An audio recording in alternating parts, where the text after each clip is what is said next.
Alors bonsoir tout le monde, bienvenue à cette autre édition de La Forêt de notre richesse. Donc cette semaine, on va faire découvrir un autre bâtiment, un autre organisme très important pour le combat de la tordeuse des bourgeois d'Épinette. On vous parle en direct du Centre de foresterie des Laurentides, un organisme fédéral qui étudie les insectes qui ravagent nos forêts québécoises et canadiennes. Alors on s'en va voir ça dans quelques instants.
Hey, bonjour Mme Martel, ça va bien? Ça va bien, merci, et vous? Oui, ça va très bien. Mais on est très impressionnés par ces infrastructures-là ici que je ne connaissais pas, un petit peu à l'extérieur de l'Université Laval. Présentez-nous le Centre de foresterie. Donc, le Centre de foresterie des Laurentides, c'est un centre de recherche qui se concentre en foresterie. Donc, on parle de près de 200 personnes qui vont travailler ici, dans différents postes. 200 personnes, oui. Il y a environ 30 scientifiques avec leurs équipes qui vont travailler pour faire de la recherche. Donc, le but, c'est de mieux comprendre la forêt et essayer de pouvoir la protéger et la valoriser. Donc, vous avez plusieurs centres d'études comme tels. Vous avez plusieurs... Soit vous intervenez sur les insectes, soit vous intervenez sur certaines maladies. Vous avez plein de champs d'activité, dans le fond. Exactement. Donc, il y a évidemment les insectes qui est une partie importante, mais il y a aussi les maladies. Il y a la fibre de bois comme telle, puis il y a tous les écosystèmes, donc des gens qui travaillent sur les feux aussi. Donc, c'est assez diversifié au niveau des sujets de recherche. Madame Martel, vous avez un parcours très particulier aussi, intéressant. Vous avez été faire un petit tour, entre autres, en Suède. J'aimerais nous raconter ça un petit peu, c'est intéressant. Oui, bien, suite à mes études, j'ai obtenu un contrat pour aller travailler en Suède. Donc, j'ai fait de la recherche là-bas et de façon un petit peu... ironique, j'étais en Suède pour travailler sur un insecte égyptien. Donc, j'ai étudié un insecte égyptien qui causait problème dans le coton là-bas en travaillant en Suède. Donc, ça m'a permis d'acquérir des expériences différentes, de voir comment ça se passe ailleurs, pour ensuite revenir au Québec, là, dans le poste de chercheur que j'occupe aujourd'hui. Qu'est-ce qui vous passionne, justement, de l'entomologie? C'est quand même un métier assez précis, hein? Oui, c'est un peu spécial. Des fois, il y en a beaucoup qui grimacent un peu même, mais je sais pas, les insectes m'ont toujours fascinée. Je pense que c'est le fait que les insectes sont partout. Ils ont réussi à coloniser tous les milieux sur Terre. Et moi, ça m'impressionne et j'ai décidé d'essayer de comprendre un peu comment ils font pour réussir si bien. C'est un insecte, ça fait partie du cycle naturel de la vie, bien sûr, mais c'est aussi très débrouillard, ça s'adapte. Il y a plein de caractéristiques intéressantes. Oui, entre autres, le fait qu'ils sont petits et souvent, ils ont des cycles de vie très, très rapides par rapport à nous. Donc, certains insectes, on peut parler d'une semaine pour produire une deuxième génération de progéniture. Et ça leur permet de s'adapter à différents milieux. Et donc, ça rend ça très intéressant à étudier. Justement, on est dans votre laboratoire. On a vu la fameuse tordeuse en gros plan. On les a vus plus petits. Vous allez voir des images à l'écran. Sur quels insectes vous travaillez? J'imagine que c'est beaucoup la tordeuse, hein, ici au Québec. Oui, bien en ce moment, c'est beaucoup la tordeuse parce qu'en ce moment, on est en épidémie au Québec, donc c'est problématique. Mais on s'adapte, on va travailler sur différents insectes en fonction des moments, des insectes qui sont problématiques. Et puis récemment, j'ai commencé à travailler un peu sur la grille du frêne aussi, donc qui est un autre insecte, mais cette fois-ci qui est exotique, donc c'est une problématique différente. On y reviendra à la grille du frêne parce qu'effectivement, c'est devenu d'actualité. La tordeuse, j'aimerais qu'on en parle un petit peu parce que c'est quand même même, au niveau au niveau des années 80, il y a eu une grosse vague. C'est là qu'on l'a présenté beaucoup plus. Elle était à l'avant-plan, dans le fond. C'est cyclique, par exemple, la tordeuse, on pourrait dire. Oui, exactement. C'est des cycles, on parle de 30 à 40 ans entre deux épidémies. Donc, on peut être des années, peut-être 10, 20 ans sans voir de tordeuses. Donc, ils sont tellement basses dans la forêt qu'on les voit pas. Et puis, tout d'un coup, il se passe quelque chose, les populations vont augmenter, puis c'est là que ça va causer des problèmes. Oui, puis il faut le mentionner, quand je parle des années 80, ce qui est important, c'est qu'on a trouvé le remède. Et donc, on peut arroser, on peut trouver quelque chose pour enrayer la tordeuse, mais c'est sûr qu'on parle de grande surface. Exactement. Donc, au Québec, on utilise le BT, qui est une bactérie qui est présente naturellement. Donc, c'est un insecticide qui est biologique. Et ça marche très bien contre la tordeuse, mais le problème, c'est que justement, les superficies infestées sont tellement grandes que c'est impossible de tout traiter. Donc, on peut protéger certaines superficies ciblées, mais on ne peut pas éradiquer l'insecte. Donc, il va toujours être présent. Les plus anciens êtres vivants terrestres, les insectes, ont apparu sur la Terre il y a un peu moins de 400 millions d'années. On estime à plus de 6 millions le nombre d'espèces d'insectes qui fourmillent sur la planète, mais très peu sont considérés comme nuisibles. Les insectes pollinisent les fleurs, fertilisent le sol, recyclent et nettoient les forêts et les prairies. Cependant, en exerçant leur rôle, les insectes infligent parfois des dommages aux arbres et aux produits du bois. Il y a un certain nombre d'insectes ravageurs dans les forêts canadiennes qui causent des dommages très importants, des pertes économiques très importantes. Dans certains cas, on n'a pas vraiment d'outils. Depuis quelques années, le Service canadien des forêts se tourne vers la biotechnologie pour élaborer de nouveaux moyens de contrôle. On a accès à quelques produits antiparasitaires, mais ça demeure très limité. Puis il y a toujours la question, est-ce que les insectes pourraient développer de la résistance, par exemple, à ces produits-là, ou est-ce que, pour une raison ou pour une autre, leur utilisation pourrait devenir inacceptable, soit pour des raisons environnementales, et ainsi de suite. Donc un de nos objectifs est de développer des nouveaux produits antiparasitaires qui sont respectueux de l'environnement, mais très efficaces aussi. Il va me parler aussi que quand on touche par l'arrosage en bas de 5 ans, on peut sauver les arbres justement pour la coupe.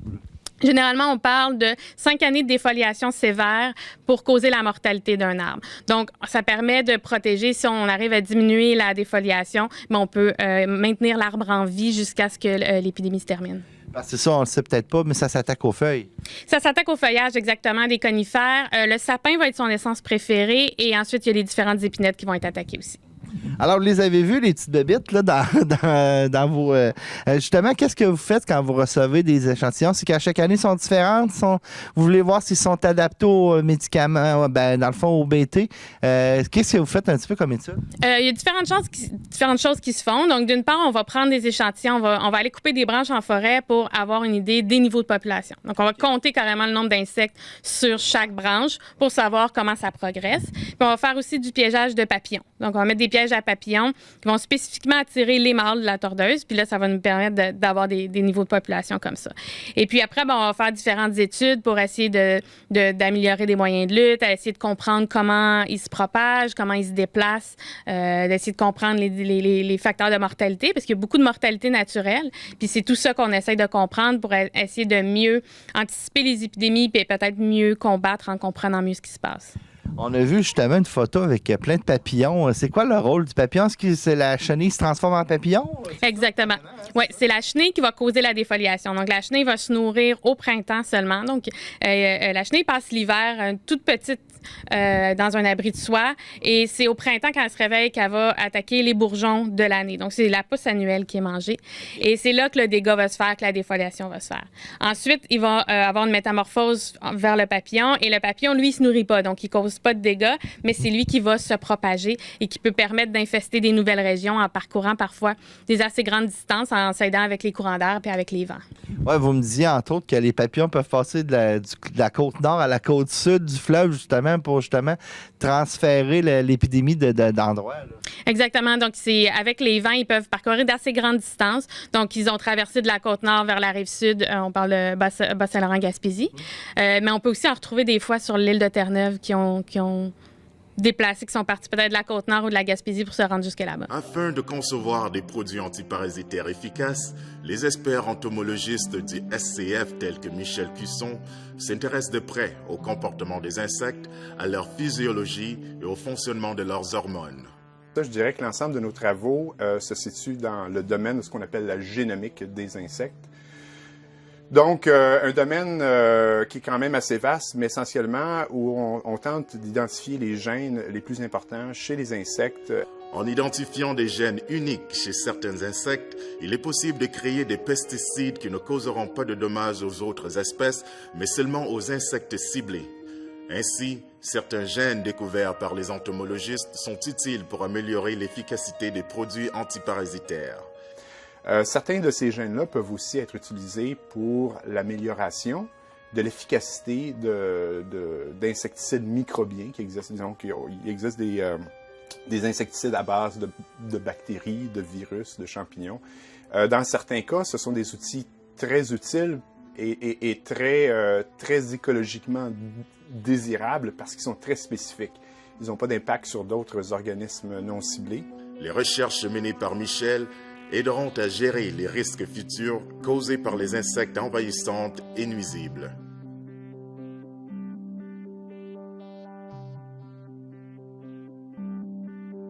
Puis pour l'insecte comme tel, on voit que vous avez beaucoup de microscopes, tout ça. Est-ce qu'on observe des changements sur l'insecte ou c'est vraiment, on essaie juste de voir sa transformation? C'est quoi qu'on peut essayer de découvrir de plus?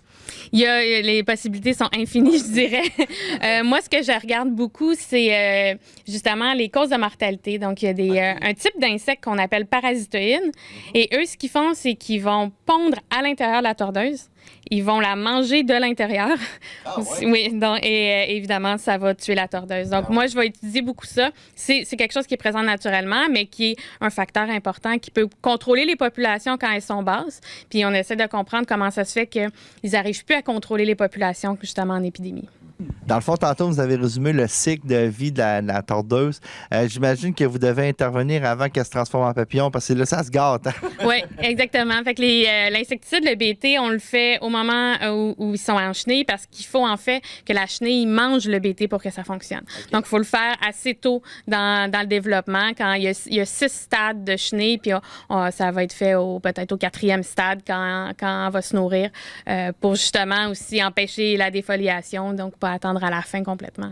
Donc, j'imagine on a 2 mois d'arrosage. Après ça, c'est terminé. Oui, même je dirais moins que ça. C'est quelques semaines d'arrosage. Évidemment, ça va dépendre des régions parce que ça dépend beaucoup du climat. Donc, des régions plus froides, ça va être un peu plus tard dans la saison. Donc, ça se répartit sur plusieurs semaines comme ça, mais la période est assez courte.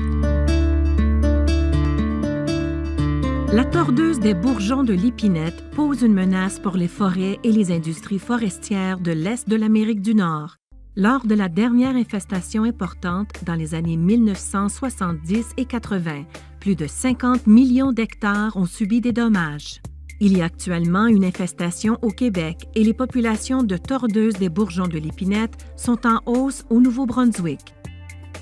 Les scientifiques de Ressources naturelles Canada étudient la tordeuse des bourgeons depuis des décennies.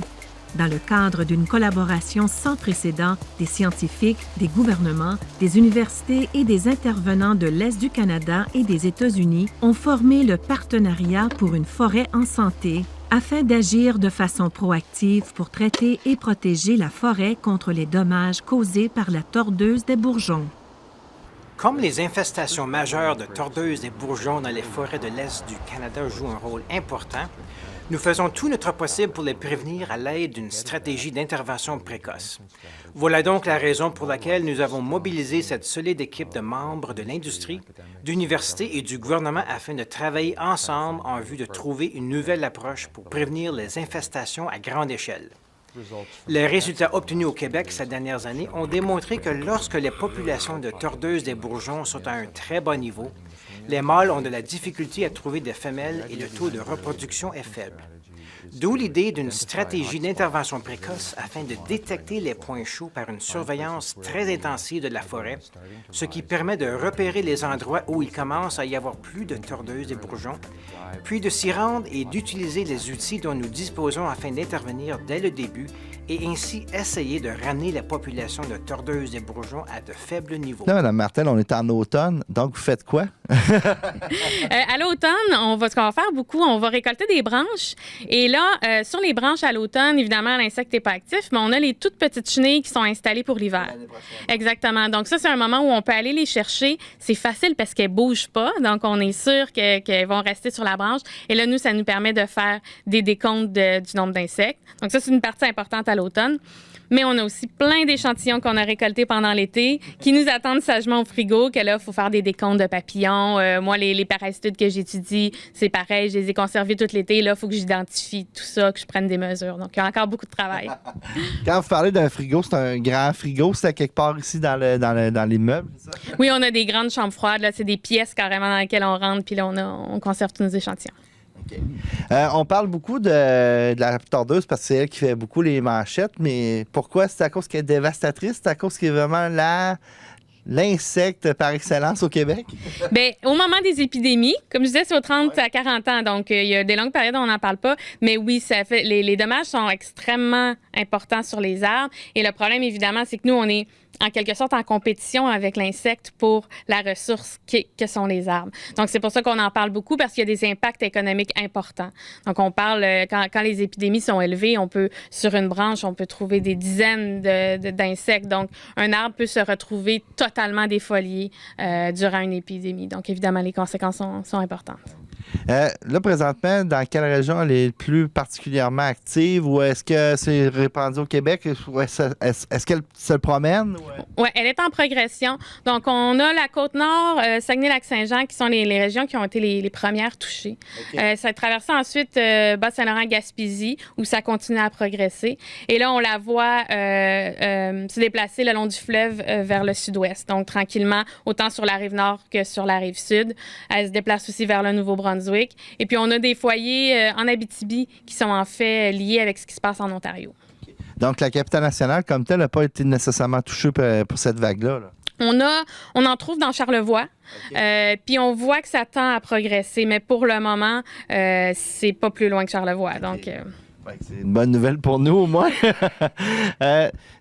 Pourquoi doit-on lutter contre cet insecte? Est-ce qu'on pourrait le laisser aller, puis ça ferait du ravage, mais on pourrait écrire un petit peu faut vraiment intervenir?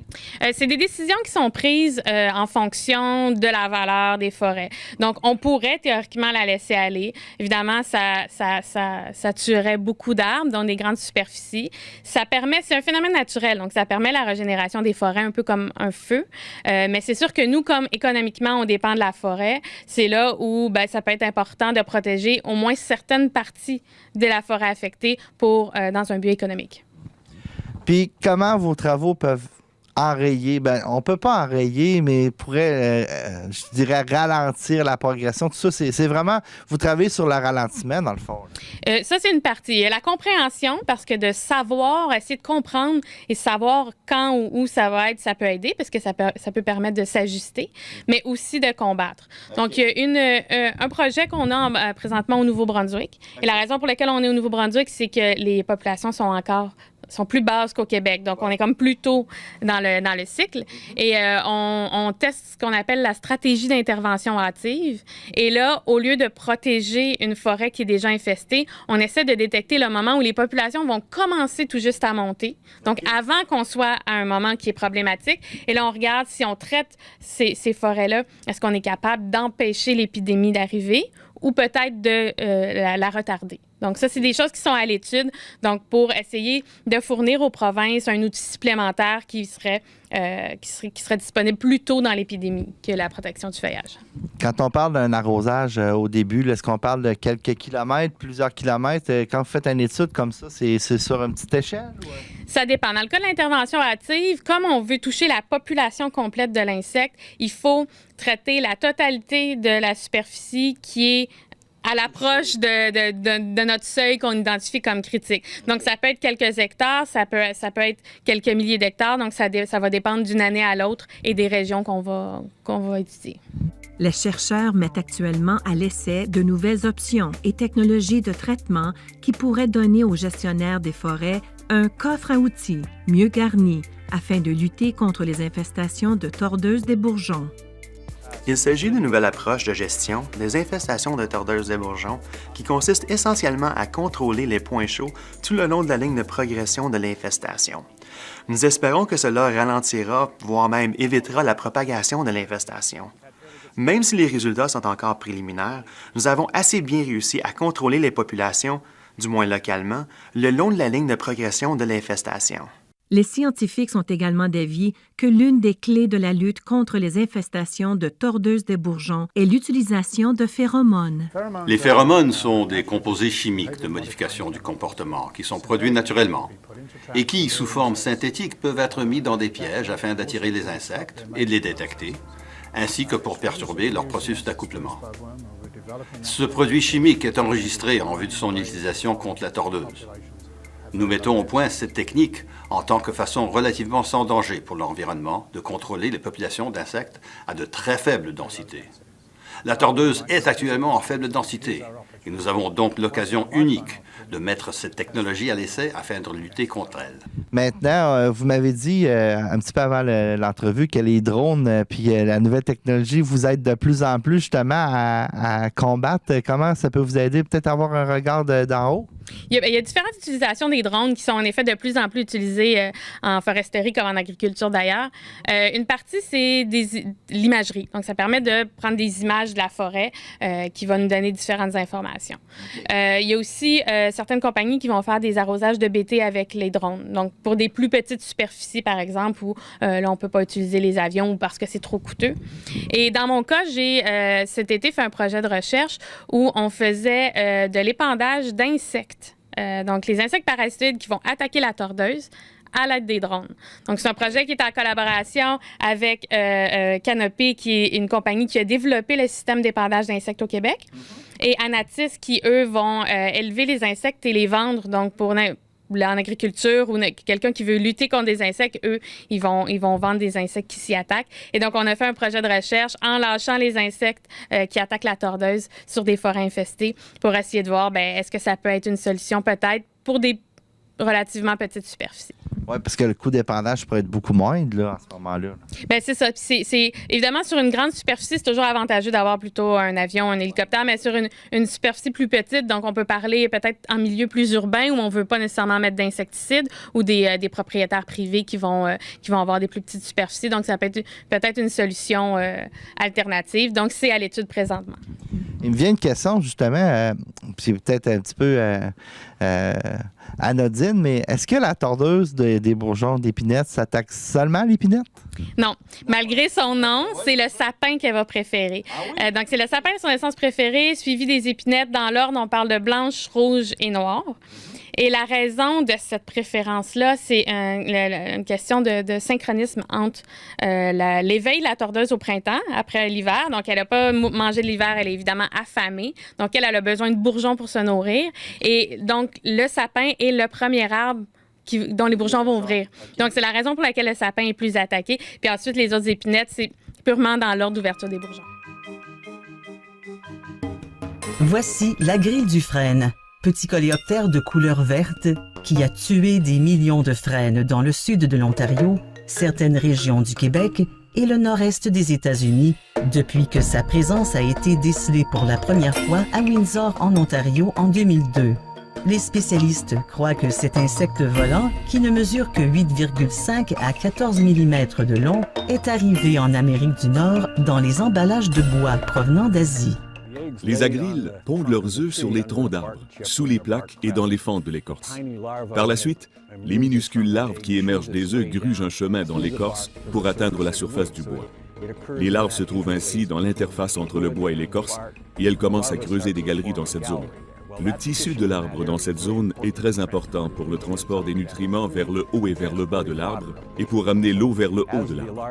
Ainsi, à mesure que les larves se nourrissent, elles endommagent les vaisseaux qui transportent les fluides et elles étouffent ainsi l'arbre, qui finit par en mourir. Tantôt, au début de l'entrevue, on a parlé de la grille du frêne, un autre combat. J'aimerais vous nous parler un petit peu de ce combat-là.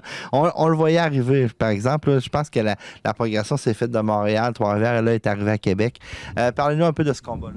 Donc, la grille du frêne, c'est complètement différent par rapport à la tordeuse, entre autres parce que c'est un insecte qui est exotique. Donc, il est introduit d'Asie et il n'était pas présent naturellement au Canada. Donc, ça rend la problématique complètement différente parce que là, bon, c'est nouveau. Il n'y a pas nécessairement d'ennemis présents dans l'environnement de prédateurs parce qu'il n'était pas là avant. Donc là, en effet, ça a été annoncé cet été qu'il avait été trouvé à Québec. Donc, c'est un insecte qui est surtout problématique en ville. Donc, ça va attaquer les frênes qui sont dans les villes et puis éventuellement, ça peut aussi tuer les frênes. Donc, comme je dis, c'est un problème différent parce que c'est un exotique. Donc, on essaie au moins de diminuer la propagation de cet insecte-là, sa progression. Ouais. Est-ce qu'on a du BT? Est-ce qu'on a un remède contre la grille du frêne ou si carrément on doit juste y aller par intervention? Le BT n'est pas utilisé contre la grille. Il y a différents moyens de lutte. Donc, il y a des injections qui peuvent être faites dans les arbres qui vont permettre de tuer. Arroser, non, l'insecte, contrairement à la tordeuse dont la chenille est sur le feuillage, la grille du frêne va être à l'intérieur de l'arbre, donc sous l'écorce. Ce qui le rend caché et ce qui fait... Pour lui, est avantageux parce qu'il est protégé. Pour nous, rend ça beaucoup plus difficile. Plus difficile de le combattre, plus difficile de le détecter aussi. Donc, des injections dans les arbres. Il y a des champignons qui peuvent être utilisés, des pièges qui contiennent des champignons qui vont tuer l'insecte, qui va pouvoir propager. Et puis, il y a eu des introductions aussi en lutte biologique, donc des insectes qui s'y attaquent, des petites guêpes qui ont été faites dans le passé. Et puis, quand l'arbre est trop touché, on doit l'abattre, le brûler pour être sûr que ça se propage là. C'est pour ça que c'est différent un petit peu de la tordeuse. Là. Oui, donc les municipalités vont décider d'abattre certains arbres pour notamment éviter la propagation. Donc, c'est pas ce qu'on fait pas du tout avec la tordeuse, par exemple. Ouais. Bon, on va revenir à notre premier sujet de base. Je suis très surpris dans les notes que vous m'avez envoyées. Vous m'avez dit qu'on pouvait vous aider dans l'avancée des connaissances. Alors, moi, simple humain, qu'est-ce que je peux faire pour vous? Oui, c'est un projet qu'on a développé, ça fait notre 3e année. C'est un projet de science citoyenne. Et le principe de la science citoyenne, c'est d'impliquer les citoyens dans les travaux scientifiques pour aider les chercheurs dans différents projets. Okay. Dans notre cas, le projet s'appelle Pisteur de tordeuse. C'est un projet où on demande aux citoyens, on parle là, des provinces, en partant de l'Ontario vers l'Est jusqu'à Terre-Neuve. On a même des gens aux États-Unis. Donc, cette année, on avait autour de 450 personnes qui nous aidaient. Ah oui? Oui, et donc, c'est fantastique de voir l'enthousiasme des gens. C'est vraiment stimulant. Et en fait, on envoie un piège à ces gens-là. Donc, le piège contient l'odeur que la femelle de la tordeuse va émettre. Donc, ça permet d'attirer le mâle qui pense qu'il y a une femelle, donc se fait piéger. Et ça nous permet d'avoir un réseau de pièges dans tout l'Est du Canada où on peut suivre un peu la tordeuse, voir un peu les déplacements puis le nombre de tordeuses qu'il y a. Et nous, évidemment, c'est une aide inestimable parce qu'on n'a pas à se déplacer à tous ces endroits-là. Couvrir, c'est un territoire énorme à couvrir. Et donc, les citoyens vont les récolter pour nous, les garder au congélateur et à la fin de l'été, ils nous envoient tout ça. Puis là, nous, on peut faire nos mesures et nos décomptes. J'aimerais que vous nous parliez un petit peu de ce qui s'en vient pour le futur parce que c'est quand même un combat qui n'arrêtera pas. On ne peut pas enrayer la tordeuse. Ça fait partie du cycle écologique, tout simplement. Mais qu'est-ce qu'on peut faire justement pour améliorer la lutte? Donc, j'ai parlé de différents projets de recherche en cours. Ce qui est important, c'est de bien comprendre l'insecte, bien comprendre comment il se propage. Donc, ça, c'est quelque chose qui est étudié pour essayer un petit peu d'anticiper peut-être ce qui va se passer. Mais oui, c'est un insecte qui va rester. Donc, il faut quelque part apprendre à vivre avec, mais améliorer nos méthodes de lutte, nos méthodes de détection pour essayer de, au mieux, vivre avec cet insecte-là. Puis continuer de faire les efforts, justement, citoyens, c'est intéressant, ça vous donne un bon coup de main. Oui, ça, c'est quelque chose vraiment qui nous aide énormément. Effectivement. Eh bien, c'était un beau portrait. Merci beaucoup.